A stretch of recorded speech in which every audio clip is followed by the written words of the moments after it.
So, the following videos are from when I identified as transgender and was on HRT. There are also videos with one of my ex-boyfriends from that time who made music, and some of you might know as Starman. These videos were, well, one of these videos was publicly released to a secret channel of mine, which you have to do some digging to find. The other was uploaded to that channel in unlisted form, but was also posted to his channel, which he has since privated. Of course, because I recorded these videos and I originally uploaded them, I maintain the rights to them. Um, you know, he could, if he were talking to me, he could talk to me about whether or not he wants these things to see the light of day or to be in public, but obviously because he has strict no contact with me, there's no way for me to get that approval or that opinion, so I'm going out here and I'm releasing them. I mean, it's my content anyway, so it's not like his approval really matters. I mean, he agreed to be in the videos when they were originally released, so the idea of him turning his back on that when they're my videos now that I've released is kind of a, you know, well, that sucks, bro, but, you signed the fucking contract. So, for those of you who are curious, that's what this is for. I I think these videos are interesting to watch because if you watched my video, The Monster I Became on Hormones, as well as the last video I'll make about my gender, as well as a couple of the other gender videos I made, I think on Pink Pill Problematic and Age-Old Questions, kind of addressed some of these things as well. Even my original detransition video sort of addressed these things. I became fucking insane when I was on HRT. Like, I literally became convinced that I had borderline personality disorder because the hormones caused my emotions to fluctuate so much and in such grandiose ways, in addition to the fact that lying about who I was and the act of pretending to be transgender in all facets of my life, I mean, that's going to do a lot to you psychologically. It's going to do a lot negative to you psychologically. And so I ended up becoming someone who basically exhibited the symptoms of BPD due to the desperation I felt existing as that person. I also narrativized a lot about myself. Like, I gave myself that self diagnosis, and then because of that self diagnosis, I started acting like the person who I said I was, even though in many respects I was not like that prior to giving myself that label, which is also something I talked about in my video, The Abolition of Labels, which you should definitely watch. In that video, I talk about how rehabilitation is possible for everybody and how the labels that we give ourselves can often dictate and control our behavior, which is why we should be super, super careful about the ones that we do give to ourselves. But without further ado, here are these two videos, and hopefully they give you a better understanding of that time that I've been exploring in my vlogs recently. Hey everybody, it's the gang back at it again. My hair is very fucked up. Osaka, Starman, Raw Fingo, real G shit, real mobbing in the streets. We're back at it. Ripping off Digi and May this time. This is a comfy cast. This is the comfy cast, except it's done like at noon and the sun is shining through the windows. Instead of bisexual lighting, we have nature. Yeah, which is way better. Yes. Every time. I think this arc of your channel is just Digi and May with good. This is like when Digibro got a girlfriend. I miss the old Kanye.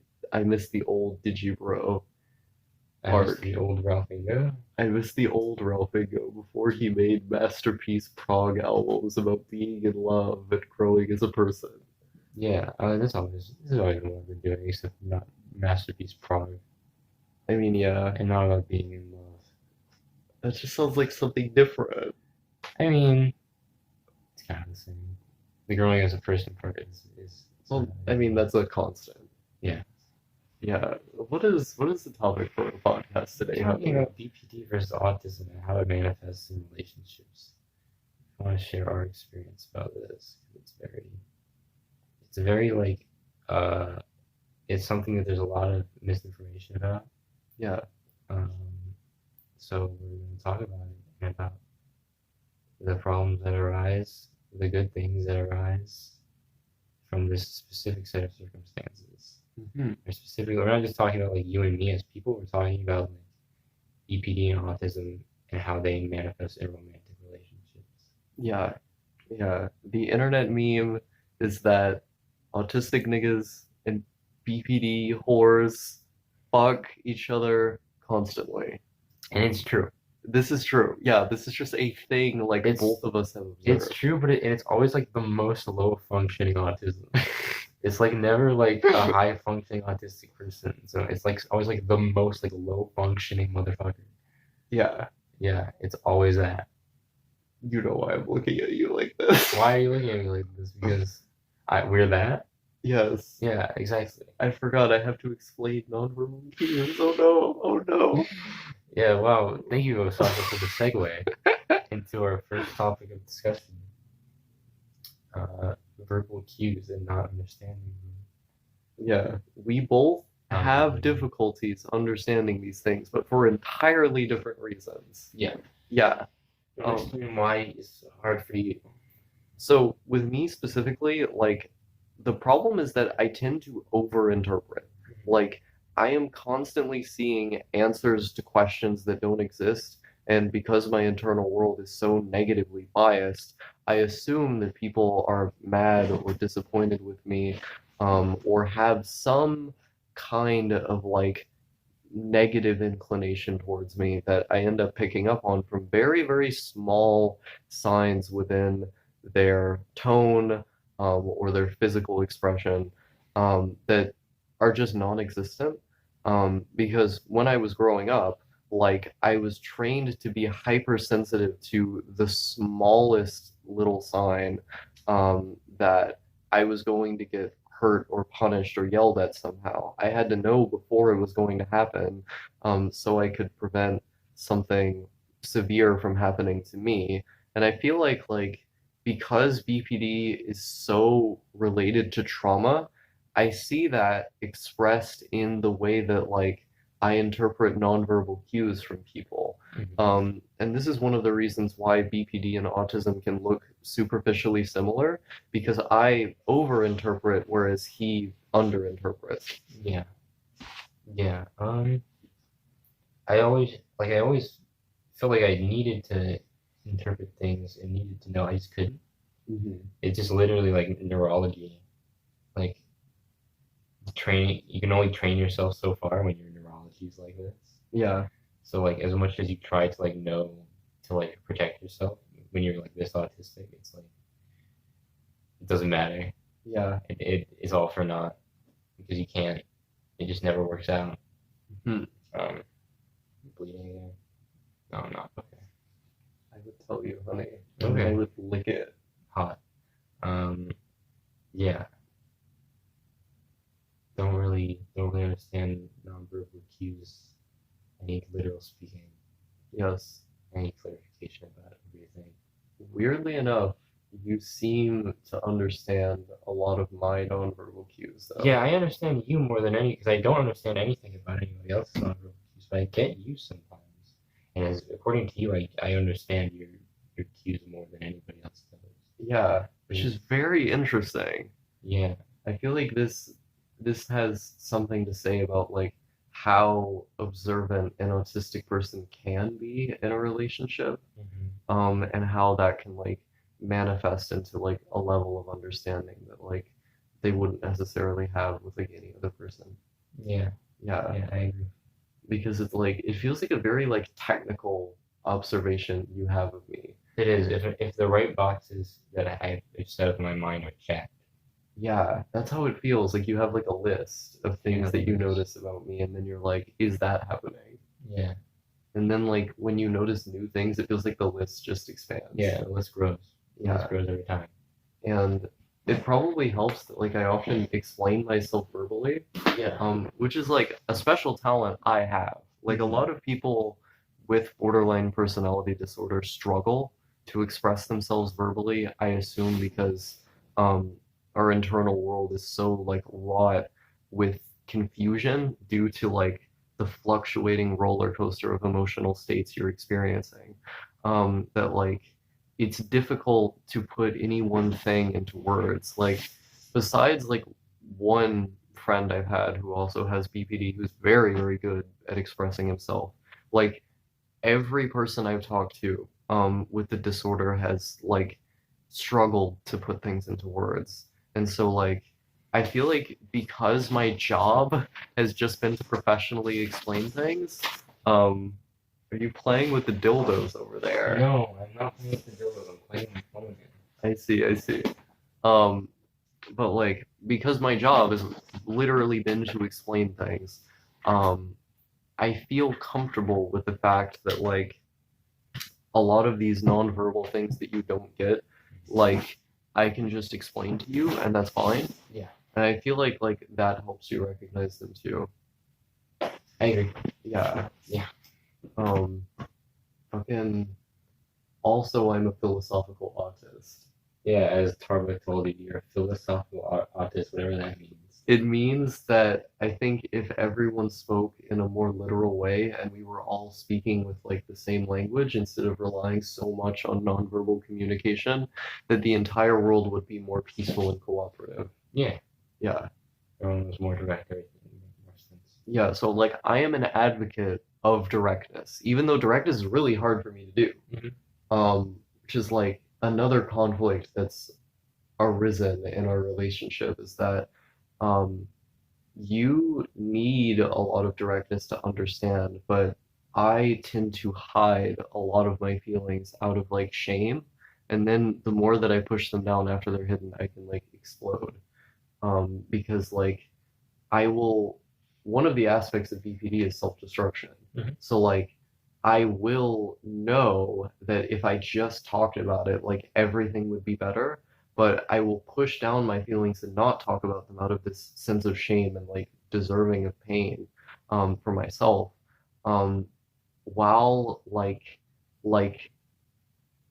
actively showing signs that you can well that you can't pick up on, but like a person could pick up on to say, "Hey, are you all right? Can I help you?" Because I want to be helped. Like that's the eternal conflict is that you feel like you don't deserve help, but you desperately want to be helped and to be recognized. So you like put out like little things like, hey, can you like see me over here when like especially with an autistic person, they just can't see it. And but like as those feelings rage on and build up, they can manifest in anger and even like misdirected anger at you. Yeah. Because it's like this desperation to be noticed and to be heard when at the end of the day it's my fault for not speaking up.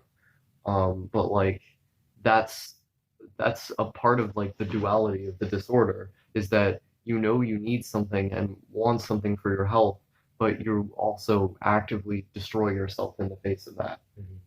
That's the struggle. Yeah. Yeah, and so it's like I think that's definitely been one of the barriers to communication for us that I'm like working on more and more over time. I agree. Yeah. I agree. What other stuff? Autistic people, a lot of them need time alone.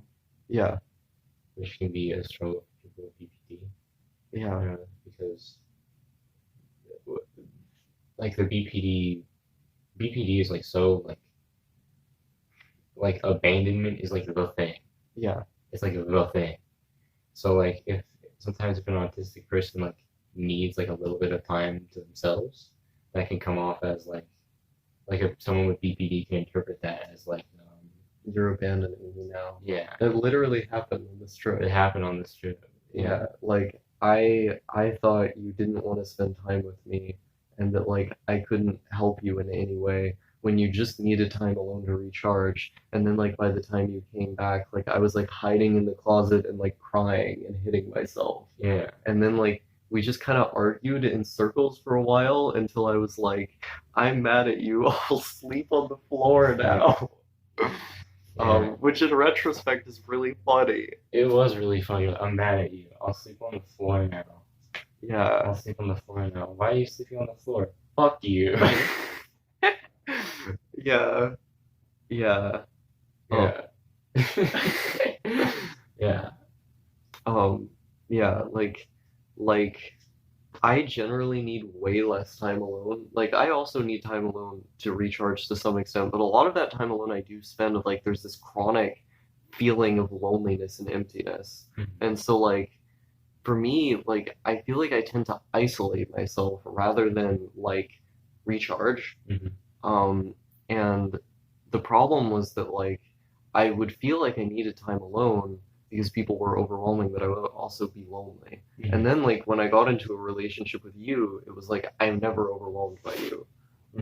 And so I started just like wanting to be around you like 24/7, and you can't always do that. And so like when you go, it's like, oh no, my reassurance is gone. Like I can't just turn to him and be like, am I a bad person?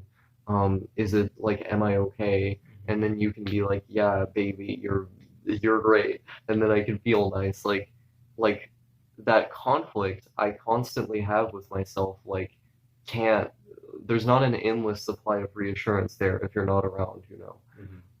And then like the emptiness I feel when I'm alone can just build and build and build until it manifests into this sense that like, oh, he's gone from the room for like 15 minutes. Does that mean he wants to leave me now?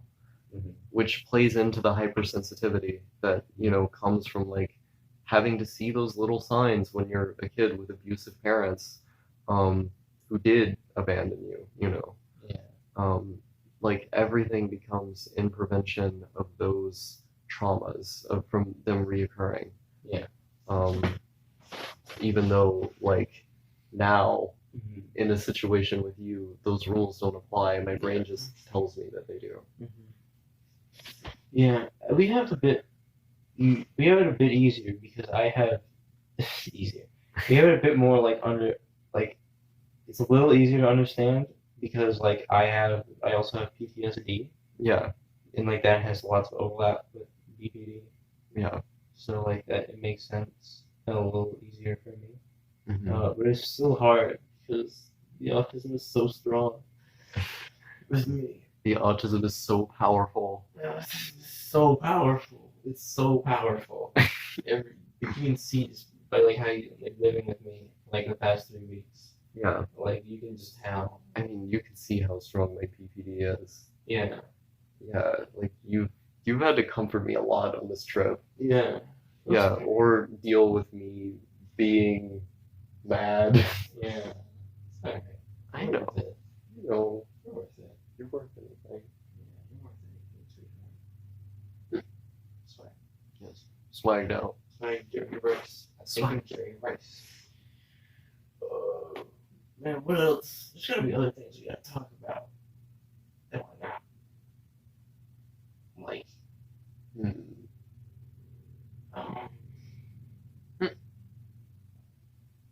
being alone and the non-verbal communication are like the big ones. Yeah, those are like the biggest ones. Those are like the really big ones that complicate each other.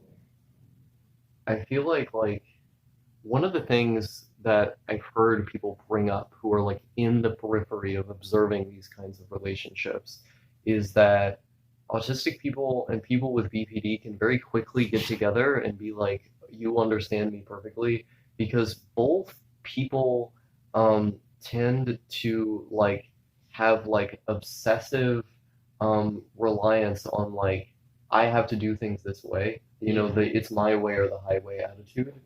And I see that with like your like approach to certain things that you just like have to do to like be calm or feel okay. And like I have things like that as well, due to, you know, whatever healing effect or not they might have on my emotional state.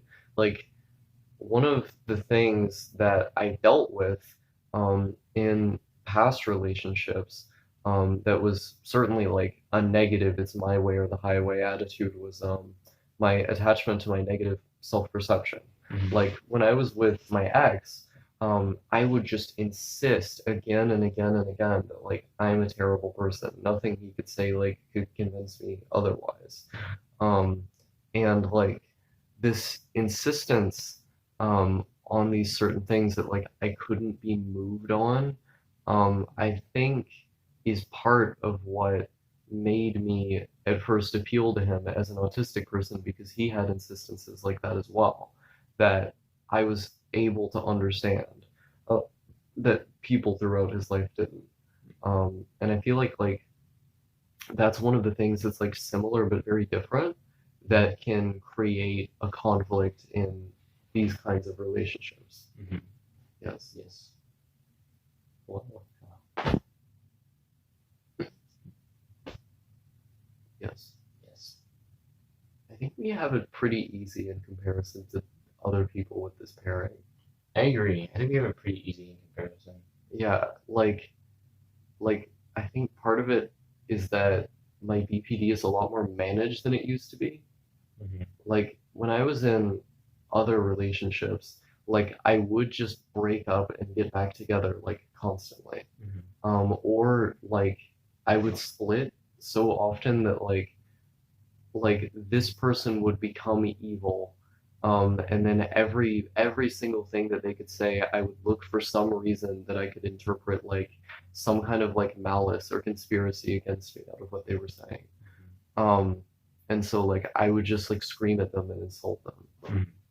And then like afterwards, like when I wasn't splitting anymore, like I would start like crying, and like begging like to be forgiven. I would just apologize over and over again because in that moment, like when you stop seeing them as evil and the enemy, you're like, oh my God, what did I do? You feel their emotions. You start to. This is the other thing about me is that I feel empathy very intensely. So I'm like, I I feel what's happening to them like it's happening to me. Mm-hmm. And so then I'm like, please, please, I didn't mean to do it. And like I always had a lot of trouble keeping friendships, which fed into the aforementioned isolation, because all my friendships would be marred by this inconsistency in myself. Like I would leave everyone because I would think of myself as a whole new person that day, and I would be like, sorry, I have to. Reservoir I'm a Dogs. cool guy now. He's a cool guy. Yeah, you keep going. I fucking have to go live on a farm and learn Hebrew or something because actually I'm the coolest girl. All right. Sorry, friends, I'm abandoning you. Yeah. And it would be like this dramatic event, and then it would happen again and again and again until people were just kind of tired of me, like me making these big dramatic spectacles of like the fact that like I had changed as a person or just me blowing up at someone I knew and then like in desperation asking for them to come back. Like I never really had like stable friendships or relationships. This is the most stable relationship I've ever had because I understand like the mechanisms of how I feel emotions a lot better now. Like I can recognize, okay, this is a trigger for this, which leads to the onset of this, and so on and so on. I know how to kind of prevent that before it starts. It's not like when I was like 16 and I had no idea like where my hypersensitivity came from or how I would be triggered into those intense states that would lead me to hurt people. It's like, yeah, like I still do those things, but it's way more like stable than it used to be, which I feel like is an important factor in like understanding like how we specifically like are able to work. You know, like I'm able to get things out to you because I've practiced explaining myself a lot and because I've managed my symptoms well enough to not let my like emotions cloud my ability to put things out to you. But you can see when it's really hard. Like you can see when like I'm like desperately like trying to stay in control. You know. And so that I feel like that's like an important factor. If like we got together when it was like 2019 or like even just like 2020 like 2020 I was really bad with this stuff too. I was just way better than I had been in the past. And so like if we hadn't gotten together like this year, I feel like there would have been way more problems. Yeah. Yeah, and things will only get better as the years go by. Yes, because therapy. Because see, the cure for BPD is just is just unconditional love. I mean, not just unconditional love, but there's other things. You need psychiatric help. Yeah, you need like real psychiatric help. What I'm trying to say is like at the core of it all is unconditional love. Yes. And if you present somebody with BPD as a bad person, will just believe you because that's what they've been waiting to hear this whole time. Yeah, it's what they feel like all the time. Yeah, it's what they've been waiting to hear this whole time. They've been waiting to hear somebody call them a bad person so that feeling can be like reassured. You know what I mean? Yeah. I mean, obviously that's not what they really want. Yeah. It's like, but like that, it feeds into the self-harm. Yeah, the BPD feeds into. It's waiting for something to feed into itself when it's like that. Yeah, it's a cycle of chronic self-abuse. Yes. So they'll just believe you. Yeah. And it will just get worse because they'll try to behave in that way. Yeah. Like whenever I've been painted as a monster or a bad person, I've seen myself like just have those behaviors be worsened because that's how I feel constantly. Yeah. And I'm hypersensitive to like the perceptions of people and the expectations of others. And especially like of disappointing or being abandoned by people. And so like if I'm going to be presented that way, like it's not just going to mean this person thinks that about me. It's going to mean I am that like times 1,000. And so it leads to me like going off the rails and engaging in a lot of my more self-destructive behaviors. And I fall off. But the important thing to know with all of this, though, and one of the things I really love about him is that if you're dating a person with borderline personality disorder, you have to be assertive but not mean. Like you have to establish boundaries. But if you argue with the person, especially when they're in that state of like intensity and combativeness, like if you're splitting, for example, to argue against them is just going to antagonize them more. Like you're just going to feed into that. And I feel like you do a really good job a lot of the time of like when I'm in that state, you are just kind of like, hey, I know you're going through a thing right now. I don't want to be talked to like this. That's not right. I'm gonna be here for you. I love you. You know, like stuff like that. Like you're able to like establish like what you need and like take time alone if need be.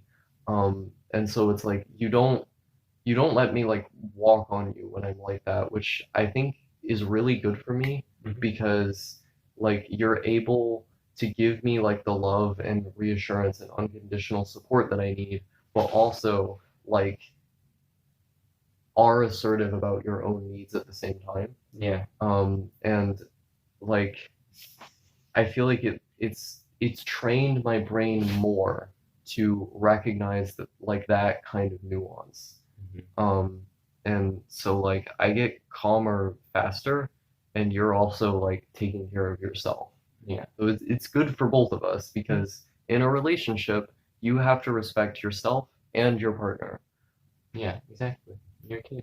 Yeah, we're a team. Yeah. If you were just like relentlessly, like selflessly devoted to me, it would have the inverse effect of what you want of feeding into some of my own self-destruction. Because then the pattern would be, you know, like I don't have any like impetus to significantly improve myself besides like my love for you, which I mean, there's a pretty big one, but it's like, you know, you have to understand. You have to see like, and I can do this sometimes where I feel like I can like hide my feelings afterwards, which like I don't think is good. That's not good. It's not good because like if that's the case, then you're not like understanding fully. Yeah. The situation. I think you need to understand the situation fully in order to get all the nuances. Yeah. Which is something that I am working on and trying to improve on. Which, like not hiding how I feel. Yeah. Yeah, because we're a team. It's like nobody. Yeah, it's not about. I mean, it is to some extent about like propping someone up when they're down, because you have to lift somebody else up when they fall. So like when you split and you like have an episode, like that to me, that is like that's the time when I'm like I need to do what I have to do to like make sure that I can like help carry her through this without destroying myself in the process because that won't be good for either of us. Yeah. Yeah. And like one of the best things you can do in the event that like emotions are high on both sides is just to be separate from one another. Sometimes that's what needs. Sometimes that's what has to be done. Yeah, like you go take a walk and then like I try to cool off with like a friend or something. Yeah. And then like we come back and we can talk it out like regular. Because yeah, like he was saying, like he's going to get emotional too. Like these are objectively hurtful things that can be said in that state. Like you can't always have the perspective of she's just in this altered state of consciousness which is leading her to say things that she doesn't really believe, like at the end of the day. You know, like those things are going to be hurtful and he has feelings too. And so like it just kind of makes sense that like in that situation, like you just kind of have to separate. Yeah, sometimes you have to separate. Yeah. And I feel like arguing when two people are mad generally just isn't good. Like Yeah. I think if there's like a real discussion you have to have based on a disagreement, both people need to be away from each other to cool down before you can talk about it in a rational way, because the anger is just going to cloud your ability to talk about it. Yeah. TLDR, I love you. I love you too. Yeah. Yeah. Together forever. Swag. Together forever. Swag. I think it's good for this video. This is a good video. I think so too. Okay. Roll bingo. I'm in a YouTube video with you. Making a YouTube video with me. I'm also making a here, YouTube Princess video. Plunderphonics. Oh my god, Plunderphonics Princess is- Plunderphonics. Hello, It's it's me, real. Princess Plunderphonics. Oh my I'm god. whipping Nene. I also have my shirt tucked in. I'm whipping Nene, Azumangadayo style. I'm simultaneously whipping I'm the name. simultaneously whipping Nene. I'm Digi, aka Simon. Yeah? What? It's me. Okay. Shut the fuck up. I'm sorry. Are you gonna upload this like actually? Frick for up. I don't know. Are you gonna upload this actually? To where? TikTok. I'll think make you a have- TikTok for first. I don't get TikTok. What the fuck is TikTok? It's like Vine, but not good because it's white people instead of black people. It's That's fine, just but not true. good because it's made by the Chinese. So white people? Yeah. And Yeah. China, when you really think about it, the Chinese are just white people times two. I need to like. The Chinese is like what white people aspire to be. Yeah. I need to paint my nails. My nails are clipping off. I need to paint them again. Yo, clipping? Clipping. That's what cooking sounds like. That is what clipping sounds like. I Yeah. think like every like right wing incel is like, I want to be Chinese. Yeah. Yes. They do. They're like that. I mean, it's not that they want to be Chinese; it's that they want to be China. They want to be China. They want to be China. I see. They want to be Chinese. Chinese Eyes looking chicken. Chinese. Chinese chicken. Doing. Chinese chicken. Yeah, you want to bite and your brain stops ticking? It's a good song. Yeah. I had some Chinese food today. Me too. So did I. We all I did. chose oats over Chinese. You did. I offered to buy you Chinese and you didn't take it. You wanted oats instead. I wanted You muesli. wanted muesli oats. Which is my gift to you. I sing for you. I sing for you. This is an I Am Mukasuga vlog. Okay. I see. Yes. Fuck China. Fuck China. Fuck China. Chinese people. They're loud, annoying. Chinese people are okay. I'm not a fan. I'm a fan of Chinese people. They're good peoples, but fuck China. The only good thing Chinese people have ever done is poetry and black gays. Those are both good things, though. Yeah, that's true. Chinese people do make some good ass shoes. And they like really proliferated tea. That is true. Like those are good things. The best thing Chinese people have done is Mark Kozelik's Shanghai concert album. Yeah. Yeah. What about Bruce Lee? That's Hong Kong. Hong Kong's not China. Okay. It isn't? I mean, not in my lib-cuck opinion. Okay. I don't really understand anything I mean, that politically that happens in China. It's not that I'm not a fan. My most general knowledge. most Hong Kong people don't want to be a part of China, but they Okay, just then like it's not part of are. China. Then it's not part of China, I guess. Yes. Yeah. Only on paper. Only on paper. Yes, but like fucking Chinese. What else? Oh, novels. There's a lot of good novels that have come out of China in recent years. Fucking once they opened up to markets, they were like kind of looser about what media you could make, and so they're like all of a sudden these new Chinese authors started coming around that were like, wow, hot talent doing things. So there's been like a couple of the like really like prominent new books that have just come from there, which is cool. Yeah, Yeah. there are some good people there. Yes. This Yes. is not this Yeah. is not Chinese racism cast, except I'm racist against everyone Yeah. who is not white. And you have some people who are white. I mean, yeah, I'm not a fan of the Italians. That's surprising. I thought you were all about the respect. I'm all about the respect. Instead, you're like you people. What does that mean? What does that mean? It's you called me you people. That's an ethnic An slur. ethnic slur was said. An ethnic slur was I haven't said. picked out my hair today. I'm Tony Actually, Pro. I'm Okay. Tony Provenzano. I'm Actually, the I'll hug it. Irishman. Okay. Okay, thank you. Okay, Tony Pro, Yeah, also known as the little guy, also known as OsakaSyndrome. that's me. Yes, that's you. It's the most inane video I've ever made. Hell yeah. My favorite anime character is what the fuck is Louise from the Outhouse. Louise from the Outhouse. He's like square. Who's a square, Yeah. canonically. Canonically swear. If I make another like actual YouTube video that's not like Wigger and the Nigger, I'm gonna make a video on the Owl House and then get Disney fucked in my ass and then delete my channel forever.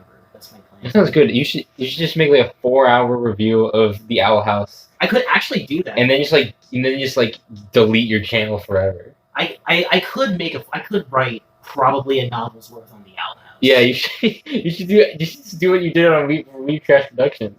Just do like a 4-hour video. Do a 4-hour video to end your channel. Yeah, that's what I should do. End of Plunderphonics. The Owl House is the greatest show ever made. Yeah, I mean, I one time I ranted to Small Boy for like an hour and a half just about Amity. Yeah. I can go in depth with every character, and it's not even finished. The Owl House is dense, It's even though people might disagree. Yeah, fuck them. That's why you gotta make. Yeah, That's why you so I gotta have make. to make the video. So you have to make the 4-hour video. Yeah, but also like everyone who is into that kind of stuff loves the Owl House. Like, Yeah. it gets like nothing but praise. Yeah. Everyone's really mad that it got like a shortened third season. It's not getting anything else because Mhm. Dana Terrace is simply too based. And She's way too based. I think Western cartoons are bad, and also I think you can only be so based. You're gonna be You so don't even big. believe that first one. You like plenty of Western cartoons. I mean, yeah, but like all of the ones that have come out in the past like 6 years are bad aesthetically. You don't like the Owl House aesthetically. No, I don't. Well, that makes sense because you don't like witches and fantasy settings. And that's Yeah. that's what. But it is. also just looks too like sharp. Like the outlines are too I thin. think it looks like Family Guy. Yeah, that's It I hate is the way Family Guy. looks. So it looks like it's like I literally said in my head. I never said this to anyone, but like I said, it just looks like if the Family Guy art style is good. Well, I mean, There's I don't too many necessarily brown agree with that. characters in the show. It's like the whole show is too brown. I think the Owl House is like a little better than Family Guy. I think Family Guy is really good No, though. Really good though. I mean the only there's this meme going on between me and Starman that the Owl House and Family Guy are the same show. Yeah, because at the same time you were getting into the Owl House, I was getting into Family Guy. Yeah. I was like becoming like weirdly obsessed with Family Guy. Yeah. So I would just join the calls when you were watching the Owl House and be like, "This is kind of like Family Guy." Yeah. I mean, Hootie is Meg. Hootie is Meg. Hootie is Meg, but also Hootie actually gets good treatment in season 2. Yeah. Because season 1 he's just a punching bag, but then in season 2 it's like there's like his dynamic with Lilith, and then he gets Luz laid. Lilith Base. is me. Base. That is you, yeah. Yeah, it's just my name. Yeah, episode 8 is like makes King discover his weird yelling powers. Ida now has like control over the owl beast, and Lumity is canon, and Hootie did all of that, Yeah. and it's fucking sick. And then you know the TLDR version of my 4-hour Owl House video is it has gays in it. It's got homos in it. It has homo girls in it. Homo I like girl. that. I hate homosexuality. Yeah. All This is lesbians are gross. this is why they have sex, and I'm forced to watch the Owl House. Yeah, you're forced to masturbate to squares on a TV screen all day. Yeah, exactly. This is why I'm forever alone femcel in the two Chad and the Stacey over there. Man, you ever just look at a cartoon and like niggas come up to you like, are you here looking at Louise from the outhouse as a minor in a sexual context, and then I'm just like, bro, I'm beating my dick to a fucking square. Yeah, that's what I do and say all the time. Yeah. I beat my dick to a fucking Beating your shit to a square. to a fucking stick figure on a screen, bro. Like, what normal child has outlines that thin? No. Like, you just look at a child and they're like, oh yeah, I'm fucking into those outlines, bro. I'm about to come to that shit. What are you talking about? It's like, oh yeah, I love the way that she was colored in Adobe Premiere. Premiere. You know what? Said Premiere. You know what they make cartoons on? Yeah. I know. Adobe Premiere. Yes. Yeah. You know. Also, we watched a lot of shit on this trip. We watched Madball 34. That is It true. was pretty good.